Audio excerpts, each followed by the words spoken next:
The delivery of services to Alexandra is being hampered by lawlessness and the illegal occupation of land. Gauteng's outgoing Human Settlements MEC, Uhuru Moiloa, was speaking at the inquiry into the quality of life of Alex residents. The Human Rights Commission and the Public Protector are jointly investigating service delivery issues that could be linked to maladministration and the abuse of power. Residents are demanding to know what happened to the 1.3 billion rand budgeted for the area's renewal in 2001.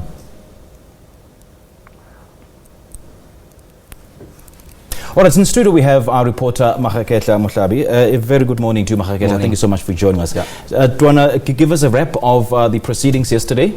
Well, what I can tell you is that, of course, officials from Human Settlements from both national and provincial offices did come to actually make their oral submissions before these two Chapter 9 institutions, of course, that's Human Rights Commission as well as Public Protector.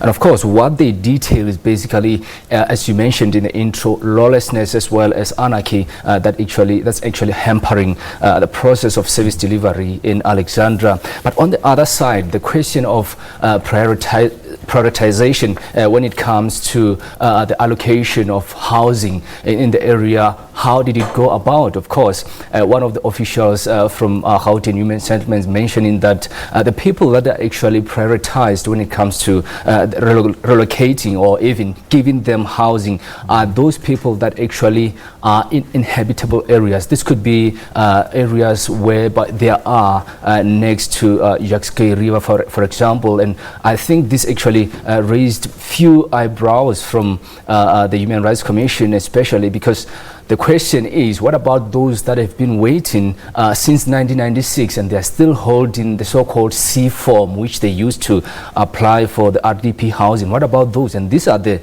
people that are actually still sharing one shack room, for example, with about 8 to even 10 family members. And of course, we did those kind of stories where we had them sharing details that whenever they want to take bath, others have to go out in order to take bath. Others have to wait for their children to go to school before they could take a bath.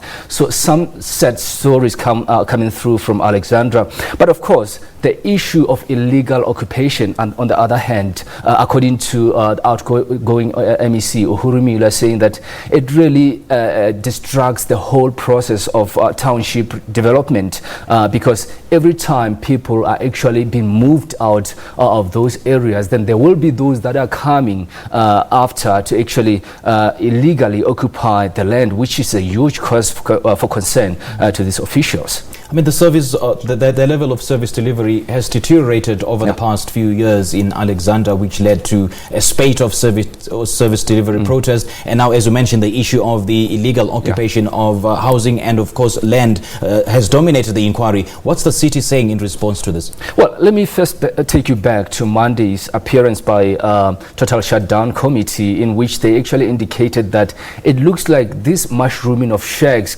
will still continue because then the bylaws don't seem to be applied by the city because people continue to occupy the land illegally. They continue to build these shacks illegally, whereas JMPD officials, whenever they are called, they arrive there and take pictures, but they don't act. Whereas in their neighboring areas like Midrand or Waterfall, when there's land invasion, JMPD officials rush there to stop these particular activities. And the concern here that they are raising is that it clearly shows that, according to them, the city of Johannesburg doesn't really take their concerns seriously. But as you asked, I mean, the Human Settlements in Gauteng on the other side, saying that they need to see more people, more special officials on the ground really taking care of the people of Alexandra. And of course, I can mention one of the lines by the Director General from National Human Settlements saying that Alexandra is not some sort of island out there. It is part of our communities, so we need to all take responsibilities. And of course, at some point, throwing City of Johannesburg under the bus, saying that it doesn't seem like they are doing their job because we do allocate about between 1.6 and 1.8 billion rand per year for them to be able to deliver these services. But it doesn't seem like they're doing what what they have been mandated to do.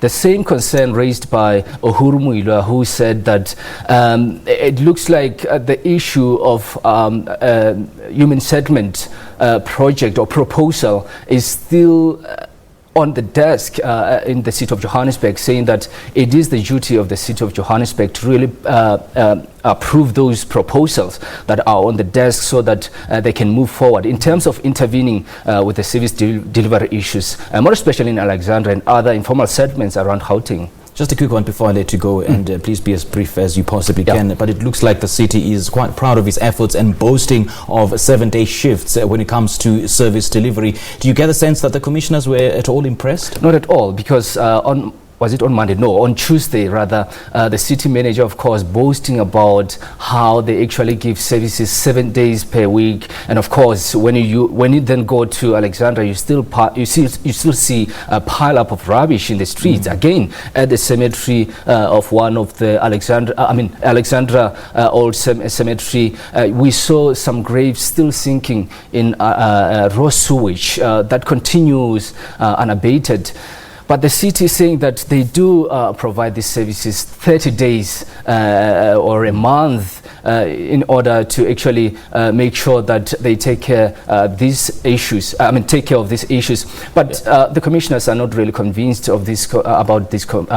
Explains by the most important thing, Maageketla, we just have to see whether the parties will deliver on their promises that they made to the residents of Alexandra. But thank you so much for your update. As a reporter, Maageketla Mohlabi is speaking to us about the service delivery inquiry by the Human Rights Commission.